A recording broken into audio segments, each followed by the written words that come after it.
Hey guys, it's me, Tiana Jones, also known as Cali Fae, and I'm here today with somebody that's going to impress you with their story and just the evolution of how far they came. Welcome to my special guest. Here he is, Reggie Thomas. Come on in. Hello, everyone. My name is Reggie, as stated, Reggie Thomas. I'm CEO and executive producer from a boutique company here in Atlanta called Stonez Productionz. We do procurement for film, we do distribution, and we also do financing arrangements. Actually, we don't finance personally, but we help put people with investors who are interested in film. I've been doing that now for about 6 years. I started off in the record business, which is, a totally different animal. There's an old adage people say the record business is pretty rough. I tell people all the time, the record business is full of sharks. Film and TV, everybody's a great white. So for that, it kind of gives you an idea of what you're dealing with, on a day-to-day basis. It's not an easy business. It's a lot of hurry up and wait. And just for information's sake, normally any big film you see from script to screen is normally about a 10 to 13 year process.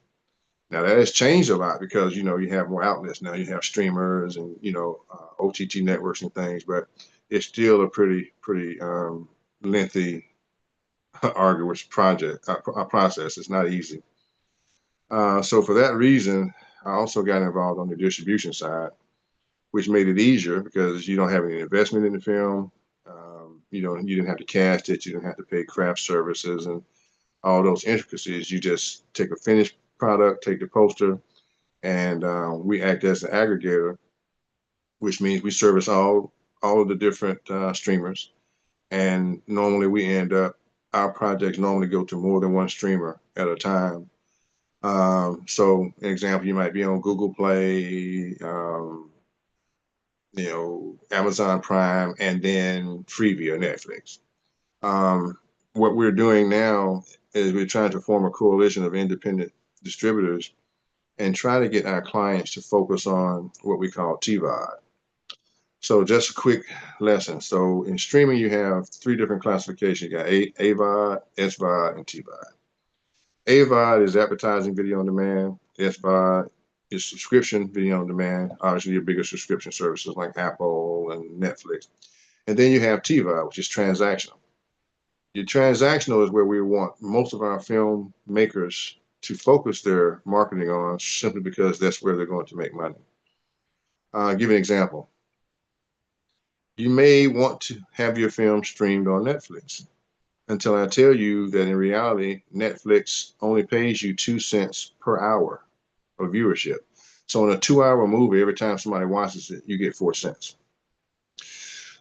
On the flip side, you go TVOD, which is transactional video, Google Play, Microsoft, Amazon Prime. Your film might be $3.99, $2.99, $1.99, whatever. At least it's a figure that you can tangibly see. And even with distribution fees, that one view might, if it only nets you $1, how many people have to watch it at 4 cents an hour to get you to that same dollar? So that's why we're focusing on TVOD as opposed to the subscription services. Now, in entertainment, in most businesses, what you'll find, the adage, the bigger the company, the worse the deal they do because they don't need you. So when we get clients and, oh, I want to be on Netflix, I want to be here, we try to explain to them the reality of the business. And unless they're going to acquire your film, you really don't make a lot of money with any of these people. Then we have people that are looking to have their projects. They want to have somebody pay them a licensing fee. Well, that's fine. They give you some money up front, and you're supposed to get some money, as it does well or whatever. What we're finding is 99% of the time, the money you get up front is all you get, and your film is normally encumbered based off of these networks, anywhere from 10 to 25 years. 25 years is what Lifetime does. We have a lot of projects where we want to do what's called a second window. as a distributor, we don't mind, because if it's been out and it didn't do well for whatever reason, we don't have a problem if we like the film trying to give it another shot. Well, we ended up with a project. A guy brought a great project, Loretta Devine and Garcelle Bouveau and all these different people in it. And it had been at Lifetime. And once we saw the agreement, unbeknownst even to the filmmaker, he didn't even own it at that point. So what we do is we keep a real simple project in a real simple agreement. Um, the owner of our company, which is Rugged Entertainment, Peter Spira, is also an Emmy Award winning filmmaker. So because he's a filmmaker, he's artist sensitive, and we don't take any of your copyright. Uh, our deals, the longest deal is 7 years. We're normally at 20% distribution fee, and we really hustle and work for you. So that's one of the reasons why we've shown some successes over the past 2 or 3 years. Um, so yeah, I mean, the film and the TV industry is a great industry. It's just an industry that you need to be very patient with, because nothing moves fast. And then you have to be very strategic. Um, and the reason being is, you know, you'll find clients most of the time trying to put circles into square pegs. And it's only because they don't know. Um, they'll do things that they think are creative, and we'll have to come back and tell them that's a big no-no. None of these streamers are going to take your project if it's shot in the wrong aspect or the wrong ratio. None of them are going to take it if it's got too much advertising or too many different things. So there's a lot of things that happen in quality control as well that, you know, put projects into limbo. So yeah, I could talk for hours. Didn't want to say too much without understanding. Nope, Um, because the game is not told, it's sold, huh? Because I was gonna well, make a few comments about okay. films and how, but I didn't want to give too much knowledge, right? So I kind of just let you do it. I don't mind. You know, here's the thing. So I don't mind giving knowledge, and I'll tell you why. You know, and I've seen this to be true in more cases than most. I give you all the ingredients to my cake, and yours still won't taste like mine when we bake them. So, you know, there are certain things that are uniform, and then there are certain things that, I don't know, come out of the cosmos or whatever you believe, that are, let's just say, markers intrinsically to individuals that set you a little bit apart from the next guy. Um, yeah, I mean, this business is not something that you can really learn in school. You can learn the technical aspects of it, what cameras are used and angles and things like that. But to really capture a moment, that's magic. And, you know, you can't teach people magic.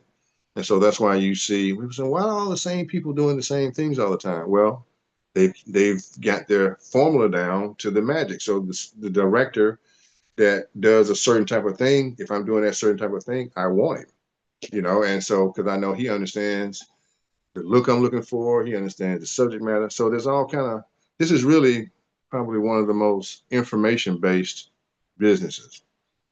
Um, you know, and people try to do little things. You know, you have agencies try to get all of the big talent. If they get all the big talent under one agency, they kind of control a big piece of how things flow in the business. If there's 10 major stars that everybody in the world wants to see, and I'm CAA and I got all 10 of them, you know, gives me a little bit of power. Because what happens is, you know, I become almost as powerful as the artist. You know, when you're talking to me, you know, I'm determining the artist's future in most cases before they even find out, which, you know, may or may not be fair, but that's their job. So it's just so many aspects to this business that you sound like you're rambling when you talk, because there's no particular one way to do things in a lot of ways. And then there's there really no rules. And you're talking about $1 billion industry. I've seen contracts written on napkins. You know, I mean, they were later, you know, transposed into long form agreements. But if somebody witnesses you and I agree on something and we sign on a napkin, it's as good in court as a contract. So, you know, that lends a lot of, it's kind of like the Wild West, same as the music business. And so what we're finding is it needs to be bridled just a little bit, because there's a saying, um, you can figure out where it came from. Anything left unto itself will die.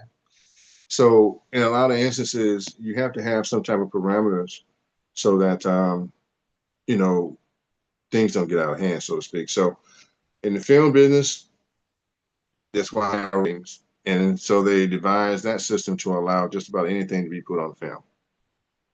I can say I want to film something gratuitous and just say it's not for children. I can't say it's not for consumption. So, there's a slippery slope when you start talking about things like morality and what's decent. Everybody has a different idea of that. Me personally, all the projects that I get involved in, I worked on Son of the South as associate producer, which is a story about a guy named Bob Zellner. His grandfather and father were both Klansmen. However, as a white guy from Alabama, he opened the first SNCC office in Atlanta, which was a precursor to the NAACP. That story immediately, like, well, how did that happen? So he was just a guy. He was just a kid. He grew up with all the same influences that his father and his grandfather, but he just knew it wasn't right. Just deep, he said, deep down in my spirit, I just knew it wasn't right. I knew it wasn't right to just hit people and knock their groceries out their hand and do negative things. Funny thing is, the first scene of the film, when the film comes on, you see a white guy and a bunch of other white guys standing around on the back of a pickup truck about to be hung rather. And there's a little bit of confusion in the conversation. Someone says the wrong thing and the truck pulls off. They were trying to scare the guy, but they almost killed him. And so I did get a chance to meet Bob, but Bob was a consultant on the project, so I did get a chance to talk to him. And, so he made it very clear, you can do the right thing and still make money. So that project I thought was kind of near and dear, a story that needed to be told. So I wanted to get involved in that. There are a couple other projects that I wanted to get involved in. Early on, we were distributing this project about a kid that had gotten killed by the police, no not warrants. And, we did have some issues with the filmmaker on that one. And what you'll find is, like everything else in life, sometimes people can be too close to the story they want to tell. And so the filmmaker was related to the kid. Filmmaker had a background in the record business, as I do. And so I tried to explain to him that you don't release records and films the same way. He wanted to build up a swell. No, no, no, no, no. That won't work on an independent film. You advertise an independent film when it's available to be seen. So what we do as distributors, on a Friday is normally the day that we upload everything. Over the weekend, we all make a point to watch it all the way through, make sure it's fine. Then Monday, tell the client, okay, you can start promoting it. He had this idea of the record business where it was like an 8-week setup.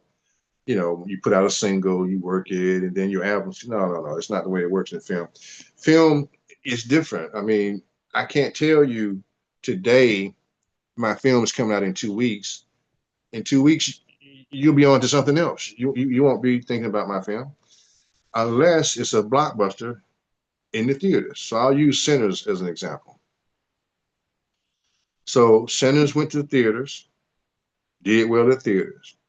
All while it was in the theaters, depending on your cable provider, you would see banner ads, Sinners coming soon. You just say that first. Then the next week, Sinners give you a date because they know when it's coming. Then the next week, Sinners, this date, 1999. So it's all a play, but this project is already making money in the theater, right? So when it comes out of the theater and goes to streaming, everybody's looking for it because it's different than a guy that put $300,000 in a film. It's an indie film. He really trying to, change the world or make a point. But if you want people to watch it, it has to be available before you push people to it. Because you don't want them trying to find it and they can't. They're never going to come back to it. And so that's one of the things that we stress with people. So it's really a people-driven process, and being able to translate that and get an understanding with your clients is always the key to any type of success. We ended up having to walk away from that project just because, people in some instances just not reasonable. Um, you know, if you shoot something and someone tells you it's the greatest thing on earth, how do I come and critique it for you? Well, you have to be open to the critique because the people that were telling you it's the greatest thing on earth are family and friends, and so they're not in the business. We're trying to tell you it's too long, the subject matter. You need to get to the point sooner, blah, blah, blah. And so people get offended. And so that's another thing on the independent film side. As a distributor, when they bring it to you, it's already done, and as far as they're concerned, it's a masterpiece. Just where's my check? So we have to kind of manage those expectations realistically, and sometimes it's not a lot of fun. But yeah, I mean, I've been doing this now, in on the film side for about 10 years. I got the bug around the Passion of the Christ. Um, my cousin had a company called the Intellect Group, and he worked primarily in the inspirational space. And so, by virtue of that, his company was brought on to do some marketing for the Passion of the Christ. Well, what we did is we did screenings at churches. In those churches, we would pass out questionnaires, and a lot of those questionnaires, the information on the questionnaires, became part of the script, like the fact that Jesus's eyes were blue and they changed them to brown. That was one of the things that came from those questionnaires. People were like, well, if this is supposed to be biblically and anatomically correct, he's Aramaic, part of the world he'd be in, his eyes wouldn't be blue. And just as funny, we were in the office, Icon Productions in West Hollywood, and it was a screening, and I had Andre 3000 from Outkast, I had Chris Tucker come, but Denzel was probably the favorite because he didn't hold back. So we watched the film. Denzel immediately leans back and says, Mel, I got one question. You saying you want this to be anatomically correct and biblically correct and all this correctness. Jesus' eyes are blue. I don't understand. Why is Jesus' eyes are blue? The room got quiet. Mel, normally very animated and he talks with his hands, and it's always, he got really, really somber, leaned over, very matter of factly looked Denzel in the eye and said, well, Denzel, his eyes aren't blue because people like you haven't given me the $10 million it's going to take to colorize it. The room erupts in laughter. 2 screenings later, his eyes are brown. And so there were a lot of things that were even biblically sound that just Hollywood did not want in the film. They just didn't want it in there. Caiaphas rips his clothes and says, his blood would be on our children. That's biblical. They didn't want that in the film though, and you never saw it because they edited it out very soon, very good. Because everybody, no one wants to be known for we're the ones that murdered the son of the one living God. I mean, so everybody tries to pass the blame, but yeah, but that's just one project. So like I'm saying, so at the end of the day, there's always projects. Um, some is always at various stages of development. Scripts. Some have scripts with attachments. Some have scripts that have been cast. Um, yeah, it's just it's a never-ending cycle. So for me, it's a chore to try to align with high net worth individuals that have interest in these things, and then be the conduit, be the connector. Um, there are people out here that have slush funds. I didn't know what that was until I got to the film business. And basically, that's just money that they want to get rid of. I'd like to have that much money where there's a problem. There are people that have so much money that at the end of the year, they really would rather give it away. And so, because the film business normally staggers about 18 to 24 months before you see a return, it's perfect for them. I can put my money out. I can lose it, but if I make some money, I'm not mad. But at least I don't declare it for 24 months or 18 months. And then with our President Trump, there's a tax code that he put into place, IRS, I think it's 191, 181, something like that, that if you fund a film and the film is shot 100% on U.S. soil, you get 100% deduction. So as an investor, if I invest 2 million in a film, I got a $2 million write-off. So that's a great incentive to keep films here in the States. Now, do you I have any have a questions? question for you. I got a Sure. question for you because I'm working on a big project. I feel like God brought us together for a reason. So, my question for you is, what do you feel about sustainability with entertainment and tech? Do you believe that a new innovation project in the States, not just Dubai or other countries, because we're going to implement it, but do you think, the States would need something like that? That hasn't been done yet, that gives them more sustainability for the people with entertainment, agriculture, technology, media, etc. Well, yeah, I mean, the entertainment business is very flighty. Trends come quickly, they go quickly. Everybody's always looking for the next big thing. If there's a way to capitalize off of anything where there's longevity, people are always looking for that. Ownership is a big thing in this business. On the record side, it's the masters. Same thing on the film side. It's who owns the script, who owns the rights, who owns the IP. You hear all these things, and sometimes depending on their business savvy, they might be the least to benefit. Sometimes they sell things too soon, they sell them too low. So it's just really my thing to tell anyone about any business, particularly this business, is you have to educate yourself, and then anything that you can find that will sustain you, I would think you would want definitely give that some attention because like I said, this is really hot on, off type business. You're up, you have one scandal, you're out of the business.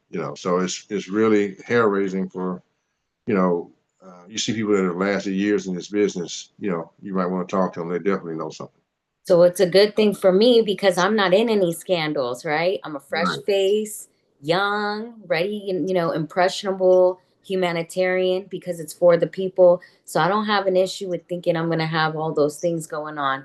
But what I will tell you, the greatest gift God could give me is the way to communicate with people that I don't know. So thank you for coming on to this podcast. This is our first time meeting, and it's a blessing. It's a blessing to see God create these different interviews that lead all up to the same plan that everyone has. And they didn't even know I existed. So it was like God just told me who to ask. I didn't know you. I said, would you like to be on my podcast? So it's not staged. This Right. isn't paid. This is just real life people Oh, it's showing not you. paid. No, Well, I was no, playing. it's real life people Right. that are showing you the game and knowledge.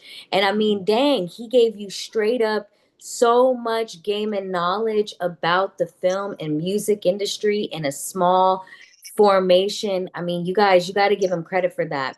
Like I told him before, the game is not told, it's sold. So got to stop him there. Now, I am a humanitarian, but we want the right people to get this knowledge. And we want Right. people that are going to partner with us and cooperate. We don't want people who are not going to cooperate, whether it's music, film, technology, any type of industry, really. So thank you for coming on. We're going to wrap it up now. All I lives appreciate do it. exist. And God bless you. I'll be in contact with you soon. Just real quick, anybody, you need any consultation, I'm at www.thedealmachine.co, and then you can easily go on and request, something like that. Okay, and you have rates, right? So that is paid. You better let them know. Oh yeah, yeah, yeah.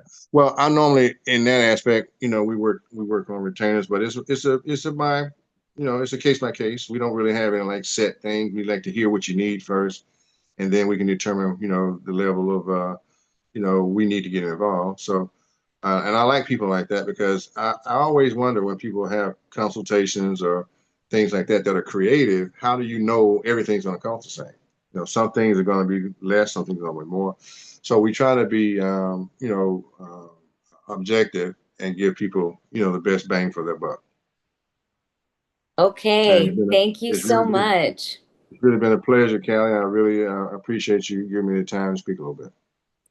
Well, thank you. I appreciate you. And God knows we are here with Universal Revolutionary Healing, where all things can be possible to bring all lives of existence, showing God exists within all lives. So the people can get the power back with media, advertisement, marketing, tech, music, and film, guys. Let's get it poppin'. God bless you all. Go. Until next time. Thank you. Peace. Bye bye.